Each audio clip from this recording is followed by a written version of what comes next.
completely clash with ours. To survive through high school, we have learned to be tolerant and accepting of all kinds of people. And we have become good friends with those who, in a bigger school, we would probably ignore. As a whole, our class is very close. We've laughed together, cried together, and most of all, laughed until we were practically in tears over something that really shouldn't even be funny together. We have our fair share of inside jokes, and we can sometimes communicate by just looking at each other. I think that most of us take the close-knit nature that is so unique to our class for granted, but we will grow to appreciate the true value of it in the years to come. Senior year has been really special. Our varsity volleyball team made it to the second round of playoffs, and we finally beat Quincy. Our baseball team also made it to playoffs this year. Homecoming dress-up days, yes, even Senior Slave Day, filled us all up with spirit and gave us no shortage of laughs. I know that I'll never forget the boys in the old dance outfits or Kaya looking more like a lion than a human being.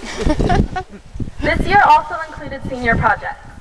We had some amazing results, from fundraising and photography to music and fashion. Our senior trip was one of the year's highlights. While we were kayaking in Monterey, Kaya and I accidentally made Johnny capsize while Kaya was singing Phantom of the Opera to the sea lions. Sam and Jessica also flipped their kayak, and we all ended up with sunburnt feet. We got just feet away from real sea otters, and Sutter and Angie chased a raccoon through a graveyard. We spent our last night relaxing and eating pizza on the beach, simply enjoying each other's company for one of the last times as a class. This year, as well as the rest of our time at GHS, has been great, and I hope we can all appreciate how fortunate we are to go to school in such an incredible setting. Indian Valley, and by extension Greenville High School, is truly a unique place, and we are all so lucky to have been a part of this wonderful community. As Dave Matthews put it, it's not where, but who you're with that really matters. I believe this to be true about our valley and school. By itself, this place is really unremarkable. We don't have a big industry or a fabulous tourist destination. Our school doesn't have the #1 football team in the country or classes in 6 different languages. But what we do have is far more valuable.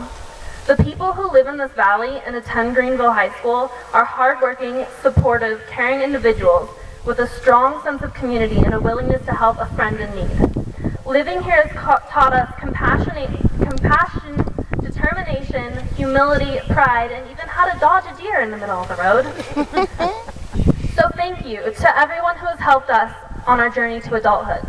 To our families, who always insist they know best and are usually right. To our teachers, for constantly challenging us and pushing us to succeed both in and out of the classroom.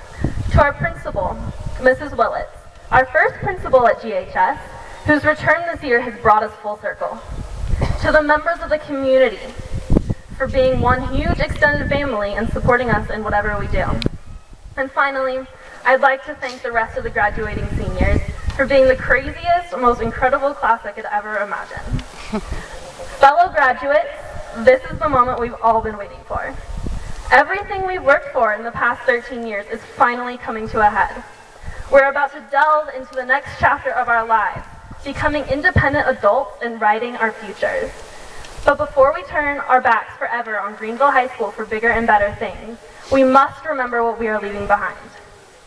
Remember the comfort and easy familiarity of knowing everyone in the school when you're faced with a world in which you feel alone. Remember being silly and playing games at rallies when life gets too serious. But really, who could forget Mr. Rubke breakdancing? Remember band trips, sports games, and natural resource field trips when you feel like you need to get away. And most of all, remember the love and support of your teachers, friends, family, and community members whenever you need to smile. Up to this point, we've been sitting in the backseat of our own lives. Now, as high school graduates, we're driving. In the words of Elle Woods from Legally Blonde, congratulations, class of 2010, we did it! Yeah!